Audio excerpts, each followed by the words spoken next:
제가 이단 사역을 하게 되면서 이단을 품는 사역에 대한 고민을 하게 되었던 것은 지난 시간 잠깐 말씀드렸듯이 처음부터 계획되고 준비되었다기보다는 하나님께서 저를 이끌어 오셨기 때문입니다. 탈퇴자들을 품어라. 저는 하나님의 그 명령에 순종할 수 없었습니다. 왜냐하면 이단들은 저에게 적이었기 때문입니다.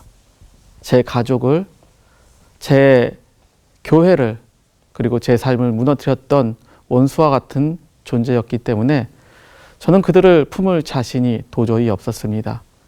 하지만 지금 부임한 교회를 통하여서 하나님은 그들을 품을 수밖에 없는 상황을 만드셨고, 시간이 지나면서 하나님의 살아계심을 저는 경험하게 되었습니다. 그리고 그때쯤 정의신 목사님이란 분을 만나서 그분을 통해 JMS의 실상을 알게 되었습니다. 탈퇴자들을 돕는 사역을 결단하게 되었고, 최초 이단 탈퇴자들에 대한 사역을 감당할 때에는 저는 이단 탈퇴자가 너무 싫어서 그들을 회복시킨다고 해놓고 다시 다 세상으로, 교회로 파송했습니다. 하지만 그 결과는 참담했습니다. 제가 무엇을 해야 되는지 하나님께서는 다시 한번 분명히 보여주셨습니다. 제2 이사야에 해당되는 이사야서 40장 55장에 있는 말씀을 하나님께서는 응답으로 제게 주셨고, 그 말씀을 통해 제게 회복 사역의 시작을 알려주셨습니다. 그리고 그것을 제가 보게 될 거라고 말씀하셨습니다. 2023년 하나님은 제게 약속하신 대로 제 눈으로 하나님의 말씀이 성취되는 것을 보게 하셨고, 지금까지 하던 사역들이 더 활발하게 진행하게 되었습니다. 탈퇴자를 돕는 사역과 이단에 대한 사역이 점점 더 활기를 돋게 되었습니다. 하나님이 하시다 보니 여러 가지 많은 일들을 경험했습니다. 그리고 이제 와서 고백하는 것은 왜 이곳에 오게 하셨는지도 알게 하셨습니다. 저는 하나님께서 왜 하나님이 나를 이렇게 힘들게 하실까? 하나님이 내게 원하는 부분은 무엇일까? 이 모든 어려운 일들을 겪으면서 하나님은 나를 버리셨나? 라는 고민을 해왔습니다. 하지만 이제 와서 고백하는 것은 하나님께서 내 기도를 들어주셨구나 라는 것이었습니다. 하나님은 저를 이끌어 오셨고 하나님의 방법대로 저를 만들어 가셨습니다. 그리고 그들을 바라보게 하셨고 한국교회를 통해 어떻게 그들을 섬겨야 하는지도 알게 되었습니다. 매누아를 소개합니다. 매누아란 어떤 뜻인가요? 쉼, 평안, 안식이란 고대 히브리어입니다. 매누아는 어디서 운영을 하고 있나요? 기독교대한감리회 경기원의 인중기관인 감리교이단 피해 예방센터에서 운영하고 있습니다. 매누아는 어떤 곳인가요? 이단 탈퇴자들의 무너진 영육의 회복을 위한 장소로 그들이 다시 신앙으로 일어날 수 있게 만든 일종의 쉼터라고 할 수 있습니다. 이단 탈퇴자를 위한 지원이 필요한가요? 현재 우리는 이단 200만 시대를 살아가고 있습니다. 그만큼 많은 이단이 존재하고 있고 이단에 있는 사람 중 대부분은 교회에서 이단으로 간 사람들입니다. 하지만 이단에 갔다 나온 사람들 대부분은 교회로 돌아오지 않습니다. 일부 사람들은 이단이 무너지거나 그 안에 있다가 탈퇴를 하고 나면 다시 교회로 돌아올 거란 착각을 하지만 특이한 사실은 이단에서 탈퇴했다고 해서 그들이 다시 교회로 돌아가지 않는다는 점입니다. 실제로 이단 탈퇴 후 교회로 복귀하는 인원은 10% 전후로 보고 있습니다. 문제는 나머지 인원은 다른 이단으로 가던가 아니면 이단을 통해 만들어진 안티로 변하기 때문에 이들은 향후 복음을 전하는 일에 있어 큰 걸림돌이 될 수 있습니다. 우리는 이단의 문제에 대해 고민은 하지만 나와는 상관없다고 생각할 때가 많습니다. 막상 우리에게 문제가 터지기 전에는 사실 이 부분에 대해 우리는 관심이 없습니다.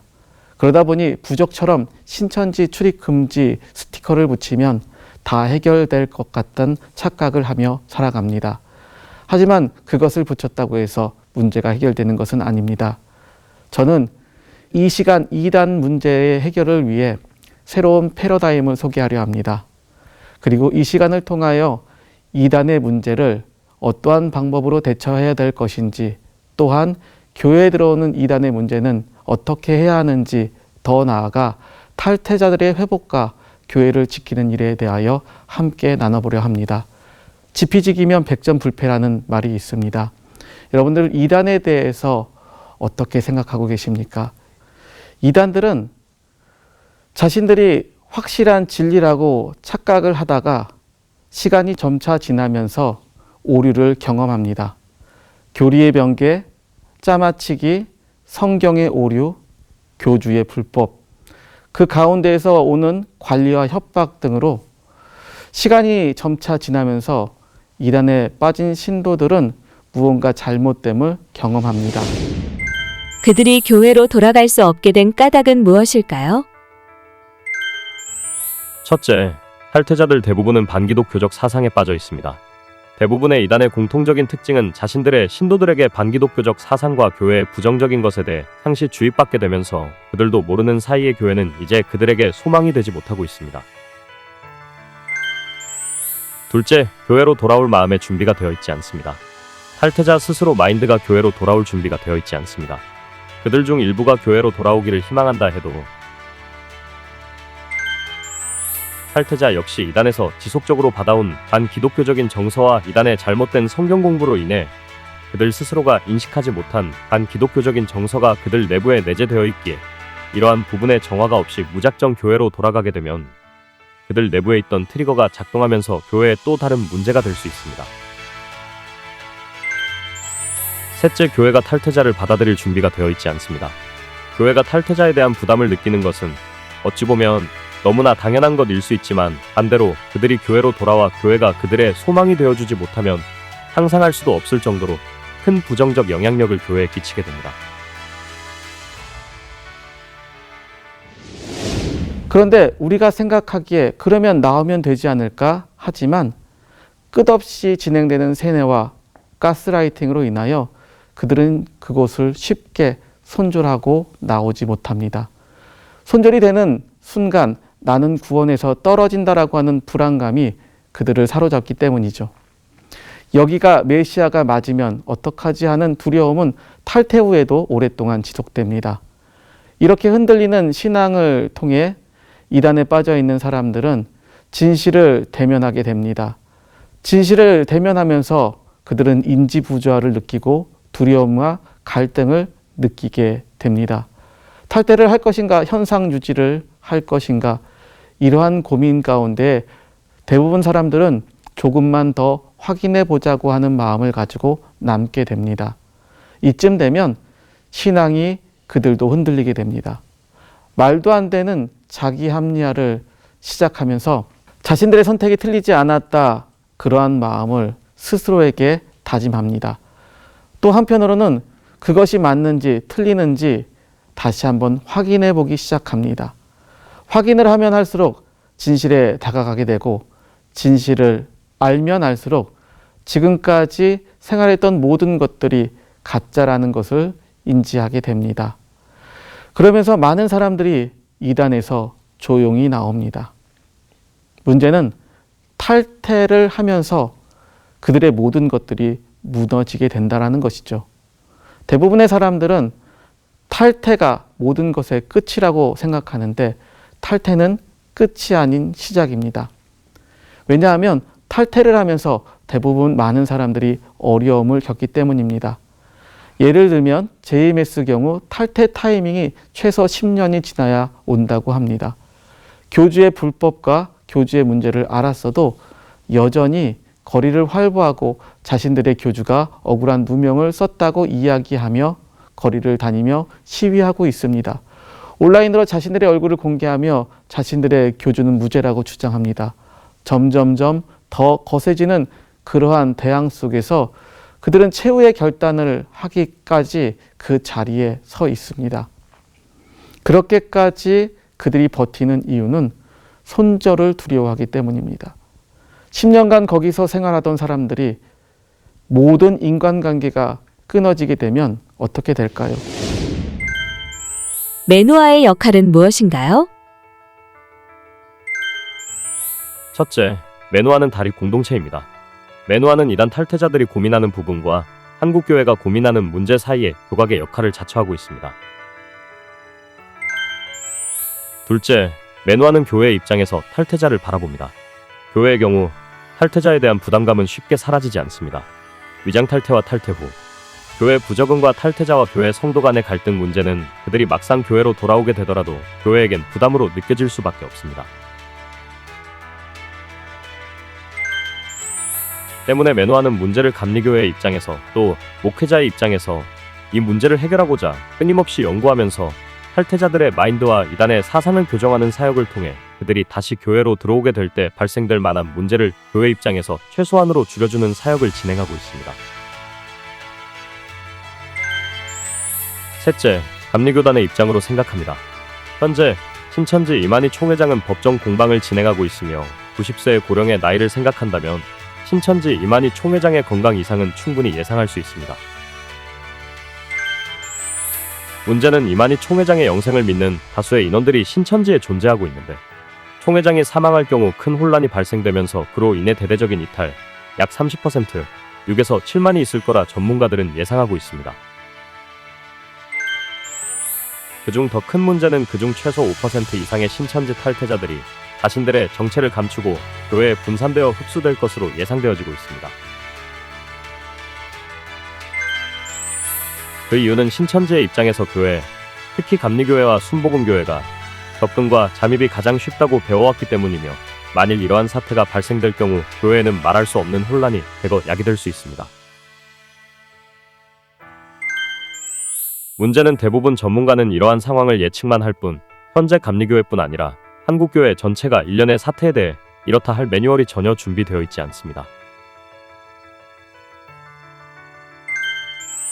하지만 감리교이단 피해예방센터는 지난 2018년부터 이러한 문제를 인식하고 수년째 시행착오를 겪어가며 이단 탈퇴자들과 교회 간의 입장을 줄여가며 어떻게 하면 그들이 성도로 회복할 수 있을지를 고민해왔고 그 결과 매누아 프로젝트를 진행하면서 다양한 노하우와 성공적인 해결책을 보유하게 되었습니다. 넷째, 매누아는 탈퇴자의 입장에서 다가서고 있습니다. 이단 탈퇴자의 경우 자신이 믿던 진리가 무너지면서 상대적으로 심리적 불안감, 공허감과 허탈감 등 다양한 심리적 장애를 호소합니다. 하지만 현재 일반적인 상담소의 시스템의 경우 이러한 부분보다는 조직 신학적 접근으로 교리적 문제를 해소하려 하다 보니 심리적인 부분까지 진행할 수 없는 것이 현실입니다. 때문에 강제 교육을 진행할 경우 탈퇴자는 연속으로 심리적 상처를 입게 되면서 심리적 정신적 부담감을 호소하고 있습니다. 때문에 매누아는 이러한 탈퇴자들의 심리 상태를 고려해 심리적 안정과 회복을 1차 목표로 삼고 있습니다. 다섯째, 다시 하나가 될 수 있게 만들어가고 있습니다. 마치 신혼부부가 서로를 알아가듯 교회와 탈퇴자들을 위한 지원과 소통을 통해 그들이 성도로 돌아갈 수 있게 또 교회가 그들을 품고 그들로 인해 교회가 이단에 대해 대비하고 방어할 수 있는 면역을 만들어가게 하고 있습니다. 여섯째, 이단에서 성도로, 성도에서 평신도 이단 사역자로. 매누아는 무너진 그들이 마음을 위로하면서 탈퇴자들이 교회에 대한 부정적 시선을 회복하는 1차 목표 달성 후 다음으로 희망하는 인원에 한하여 그들을 성도와 사역자로 세우는 꿈을 꾸고 있습니다. 이를 위해 성경 공부를 통해 잘못된 신앙교육을 바로잡는 것을 진행한 후 교회의 적응 및 교회 안에 이단을 대처할 수 있는 전문가로 다시 교육을 받은 후 평신도 사역자로 파송을 하거나 일반 성도로 교회에 출석할 수 있게 회복시키는 사역을 성공시키고 있습니다. 한 이단 교회의 이야기입니다. 지속되는 팩트 폭격에 그들은 탈퇴를 결심하게 되고 탈퇴를 결심하면서 또한 남아있는 사람들에게 손절을 당하고 손절을 당하는 순간 멘탈은 붕괴되면서 인간관계 또한 붕괴됩니다. 우리가 생각하기에 탈퇴하면 모든 것이 원래대로 돌아갈 것이라고 생각하지만 사실은 그렇지 않습니다. 왜냐하면 그 모든 것들이 그 안에 있기 때문에 그들의 삶이 통째로 무너지기 때문입니다. 탈퇴해도 또한 변하지 않는 신앙관이 문제입니다. 왜냐하면 탈퇴했다고 해서 지나간 과거가 없어지는 것이 아니기 때문입니다. 탈퇴를 했어도 그들이 지금까지 들어왔던 교육이 사라지는 것은 아닙니다. 탈퇴를 했다고 해서 쉽게 메시아가 거부되는 것도 아닙니다. 탈퇴를 했다고 해서 그들의 신앙이 바뀌는 것도 아닙니다. 탈퇴를 했으면 자연스럽게 신앙관이 바뀌지 않을까요? 라는 질문들을 종종 듣습니다. 하지만 탈퇴했다고 해서 신앙관이 바뀌지는 않습니다. 여러분들이 만약에 미국으로 유학을 갔다고 해서, 여러분들이 여행을 갔다고 해서 여러분들의 가치관과 언어가 바뀝니까? 그렇지 않은 것처럼 그들 또한 평생 해온 이단의 교리가 쉽게 벗어나지는 못하기 때문입니다. 때문에 그들에게 있어서 교회는 바벨론, 사탄의 소굴과 같은 곳으로 기억되고 있습니다. 그래서 탈퇴 후에도 쉽게 그들은 교회로 다가가지 못합니다. 그들에게는 두 가지 갈등이 있습니다. 내가 교주를 배신했기 때문에 지옥을 가는 것인가, 아니면 신은 없는 것인가. 이러한 갈등을 하다가 그들은 또 다른 이단을 택하든지, 아니면 불신자 안티가 되든지, 그도 아니면 다시 교회의 문을 두드리든지, 이 세 가지 중에 하나를 선택합니다. 그렇다고 한다면 왜 그들은 쉽게 교회의 문을 두드리지 못할까요?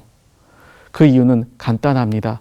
그들은 지속적으로 이단에 있으면서 세뇌를 당했기 때문입니다.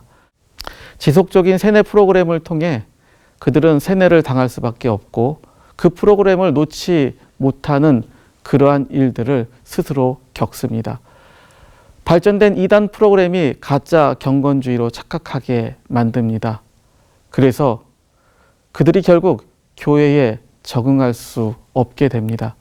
대부분 이단 피해자들이 교회에 다가오게 됐을 때 교회는 준비되어 있지 않다 보기보다는 2차, 3차 가해를 당하고 그들이 교회를 떠난다라고 이야기합니다. 그럼 왜 이렇게 된 것이고 교회는 왜 준비할 수 없었던 것일까요? 이유는 간단합니다. 우리의 관심이 그들에게 없었기 때문입니다. 다음으로는 이단 탈퇴자들은 자신들의 아픔과 고통만 생각할 뿐 교회가 그들에게 어떠한 상처를 받았는지에 대해서는 생각하지 못하고 있습니다. 교회는 이단으로 인하여 끊임없는 공격을 받아왔습니다. 그러다 보니 교회는 그들을 믿을 수가 없게 된 것이죠. 결국 탈퇴해서 왔다 하더라도 교회의 생각은 저들이 정말 탈퇴했을까라는 물음표를 가질 수밖에 없습니다. 탈퇴자라고 하는 타이틀을 가지고 있어서 그들이 쉽게 교회에 적응하고 다가갈 수 없지만 반대로 교회 역시 그들을 품을 수 있을 만한 준비를 할 수 없었던 것입니다. 그렇다고 한다면 우리는 어떻게 해야 이 딜레마에서 해방될 수 있을까요? 그러기 위해서는 그들보다 먼저 교회가 준비해야 할 것입니다. 그러면 교회가 해야 될 일들을 여러분들에게 말씀드리도록 하겠습니다. 그들의 아픔을 함께 나누고 교회는 그들과 함께 울며 그들의 생각을 나누고 그들과 함께 먹고 그들과 함께 교제해야 할 것입니다. 그들은 자신의 교리가 무엇이 틀렸는지조차도 모르는 상태에서 대부분 교회에 들어오게 됩니다. 그러나 이러한 신앙관이 바뀌지 않은 상태에서 조용히 교회에 들어오게 될 경우에는 교회는 더 큰 문제를 겪을 수 있습니다. 수많은 사람들이 이단에서 탈퇴해서 조용히 교회로 들어오고 있습니다. 그렇다고 한다면 신앙관이 바뀌지 않은 상태에서 그들은 이단이라고 봐야 할까요? 아니면 성도라고 봐야 할까요? 결국 바뀌지 않은 신앙관과 세계관은 교회의 또 다른 분란과 갈등을 일으킬 수 있습니다. 때문에 교회는 이러한 문제를 해결하기 위해서 먼저 스스로 준비해야 할 것입니다. 그 준비는 그들과 이야기할 수 있는 준비를 갖춰야 하는 것입니다. 그들의 문제점을 함께 나누며 그들의 이야기를 자연스럽게 듣다 보면 해답은 쉽게 얻게 됩니다. 나는 이단의 교리를 모르는데요? 이렇게 생각할 수 있습니다. 이단의 교리는 이단 탈퇴자가 충분히 알려줄 수 있습니다. 그리고 우리는 그것이 맞는지 틀리는지만 잘만 도와주면 될 것입니다. 그리고 그들의 틀림을 우리가 잘 교정만 해준다면 충분히 교회는 탈퇴자들에 대해서 맞이할 수 있을 겁니다. 우리가 아는 선입견을 버리고 그들의 이야기를 함께 나누며 그들의 아픔을 공감한다면 모든 것이 단절된 그들은 다시 교회를 통하여 새로운 신앙을 회복할 수 있고 또한 다시 믿음으로 나아갈 수 있게 될 것입니다. 그렇게 된다면 우리는 또 하나의 형제를 얻을 수 있고 그렇게 형제된 탈퇴자들이 예수님께서 사도 바울에게 그렇게 하셨던 것처럼 그들 또한 교회를 지키는 데 누구보다 열심히 될 수 있다고 생각합니다. 이단 문제를 해결하는 가장 좋은 해결 방법은 탈퇴자들이 교회의 든든한 방벽이 되는 것이라고 생각합니다. 그러기 위해 교회가 그들을 감싸주고 다시 형제로 맞을 수 있는 공동체가 되어야 할 것입니다. 그렇게 될 때 교회는 그들을 통해, 그들은 교회를 통해 서로가 서로를 도우며 세울 수 있는 믿음의 공동체로 거듭날 수 있게 될 것입니다. 이단에 빠진 가족을 위해 교회는 어떤 준비를 해야 할까요? 첫째, 이단에 빠진 가족의 상태를 객관적으로 볼 수 있는 교육을 해야 합니다. 둘째, 이단에 가족을 둔 성도들의 심리 상태와 대처법에 대한 교육을 진행해야 합니다. 셋째, 이단에 있는 사람들의 심리 상태를 배워야 합니다. 넷째, 목회자를 생각하는 이단에 대해 성도에게 교육을 해야 합니다. 다섯째, 정확한 가이드라인을 제시해야 합니다. 여섯째, 가족 관계를 회복하는 것을 교육해야 합니다. 일곱째, 이단에서 나올 수 있는 타이밍을 잡는 법을 교육해야 합니다.